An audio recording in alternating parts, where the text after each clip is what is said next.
Samantha, Barry grabbed you as well. Social media producer here at the BBC in the newsroom.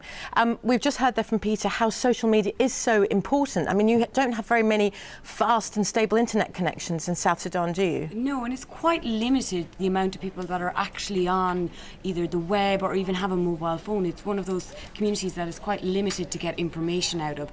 But what you do see, in particular amongst the international community in the region, is they're sharing a lot of information on social media, and they're the ones that are going to Twitter and looking at the US mission to Juba. They've got a Twitter feed that they're looking at, and they've been updating all of last night and all of this morning. So we're talking about information, but also photos and videos? We also have photos coming out. So the United Nations mission in South Sudan, in the past hour, they have just posted an album on Facebook that shows civilians coming to seek refuge in their embassy near the airport last night once the fighting had broken out.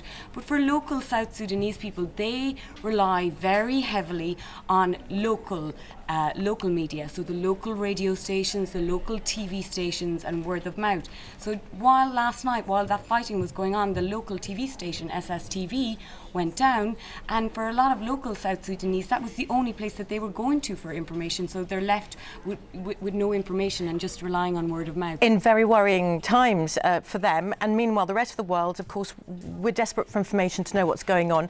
But the thing about social media, the question always is can we rely on the information we're getting? I mean, how do you deal with this here in the newsroom, the photos, the videos? How can you verify them? Well, from places like the US mission to Juba and the United Nations mission's Facebook page, we can tell from them that these are official pages. You can look at the history of what that person has been doing or that organisation. But for a lot of photos, it's just trying to contact the source of them and also understanding what they've been posting, what's their social media history. And we have a UGC team that are great at doing that here. Samantha, Barry, thank you very much indeed. That's it from the World's Newsroom at the moment. Philippa, we of course will be keeping up to date. You'll also be keeping us up to date with South Sudan throughout the day.